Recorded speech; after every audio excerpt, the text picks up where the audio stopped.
Bienvenida, mi gente. Welcome to another episode of the Toma Todito Show.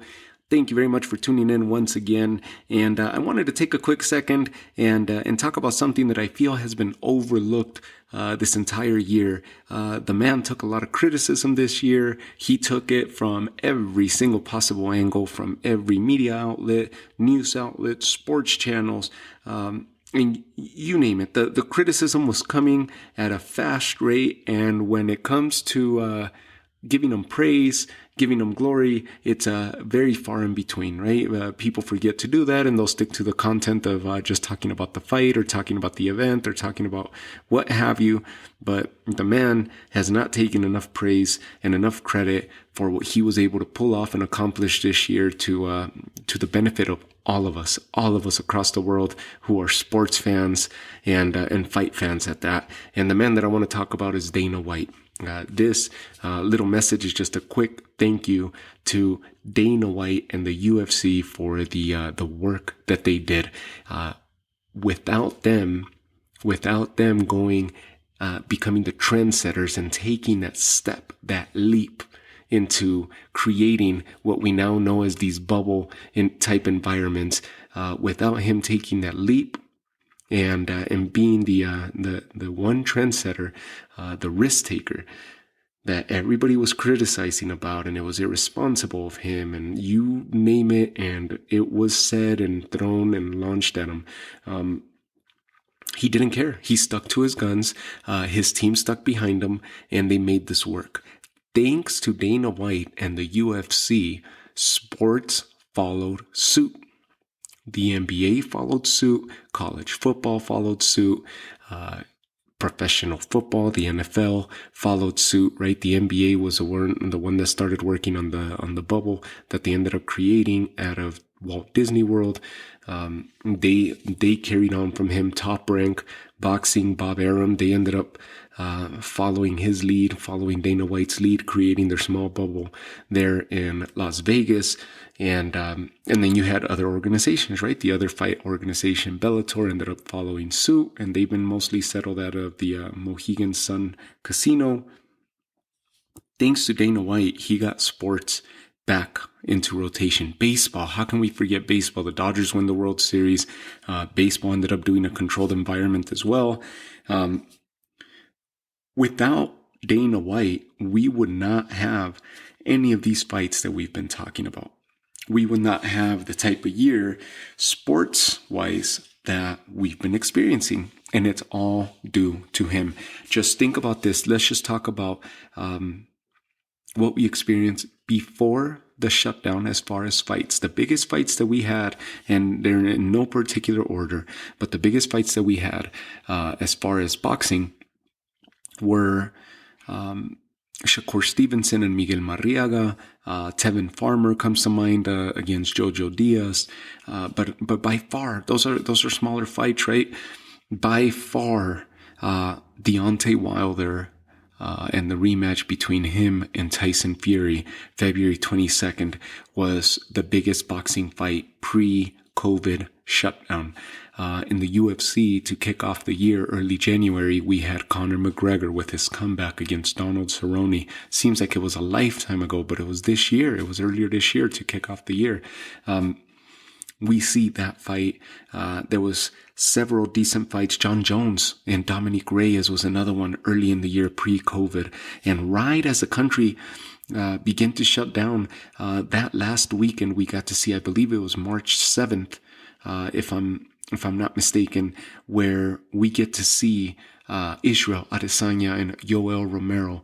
We get to see Zhang Wei Li against Joanna Jędrzejczyk, right? And amazing content.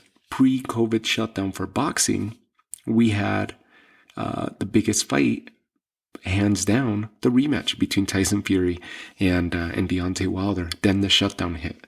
And the UFC kept working, and everybody else sat on their hands and did nothing. And the UFC kept working, and the news would keep coming out. Fight Island.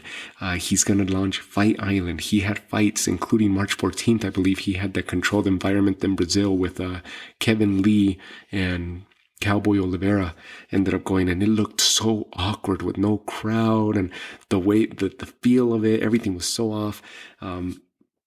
Who knew that that was going to be the new norm, and that Dana White and the UFC were going to make that as the new norm?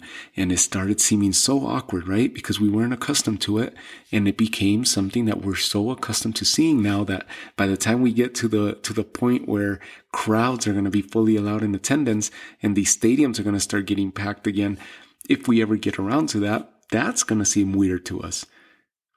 But hands down, without a doubt, the person in charge of keeping sports going and leading the way, leading the charge, was Dana White. And it goes, it's almost like it's a forgotten tale. Meanwhile, ESPN, your major commentators on there, how irresponsible of him, how this, your morning shows, you guys know who I'm talking about, very popular guys. Listen, Fox Sports News, same thing, right? All the talk shows, you hear him on podcast, you hear him on Sirius XM, you hear, it's just, is he doing the right thing? It's very irresponsible. We don't know enough. And meanwhile, Dana White kept working, kept pushing forward. And he knew that he could prove the concept of ensuring that the fights could take place and ensure everybody's safety and well-being at the same time, and provide a healthy environment for everybody to be able to compete. And whether it meant one or two or a multitude of tests taking place, which is in fact what has taken place, and why he's made it such a safe zone within his fight bubbles. He continues to lead the way. Every other sport was sitting on their hands just watching the UFC become the trendsetter and bringing sports to Saturdays for us. And then during the week, he ends up at one point with Fight Island, he ends up going Saturdays and Wednesdays, several weeks in a row. And since then, we've had some amazing fights. Adesanya and Paulo Costa, Robert Whittaker and Darren Till. Robert Whittaker recently fighting Cannonier. You name it, Blachowicz become Jan Blachowicz become the light heavyweight champion in the UFC. Daniel Cormier and Stipe Miocic, the third fight between them. Amazing fights. Paul Felder and Dan Hooker, Dustin Poirier, Khabib, Justin Gaethje. I mean, wow! Like, we just look at the multitude of fights, and by far they just smoked the sport of boxing. They just weekend after weekend, and big name after big name, just you name it, and he put on the events and the cards and the fights that the fans wanted to see. He led the way. Bellator shortly thereafter following suit with their big name fighters, also having some major fights we've seen in action. Patrici Pitbull Freire, Gegard Mousasi had a big fight with Douglas Lima. We've seen Ryan Bader in action. Wow, they've also had their share of fights, right? Juan Archuleta also had some big fights. So they've had some big fights. Nothing to the level of the UFC. If it wasn't for the UFC, we would not have sports as we know it today. So thank you again, Dana White. And finally, boxing has started to come back. We started in August having some decent fights, even earlier than that, right, where we had Virgil Ortiz and Samuel Vargas. Wow, what an awesome fight.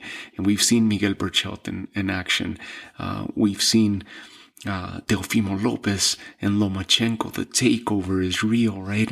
And so many fights that we've been able to enjoy thanks to Dana White. So Dana White has led the way. He's been a trendsetter, and we wouldn't have boxing finishing out 2020 with as strong as they are right now if it wasn't for Dana White leading the charge for not just fights or the sport of fighting, not just for MMA, but for sports in general across the board.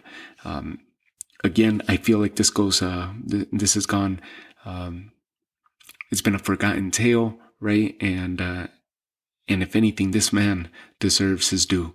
My respects to Dana White and the UFC for what they did, and thank you, because we wouldn't be enjoying this grand closeout to a 2020 year that the sport of boxing is enjoying in the current moment. And of course, the UFC bound to have some big fights as well here coming up. So thank you, Dana White, and thank you guys for tuning in to another episode of the Toma Todito Show, and I will talk to you all soon. Take care.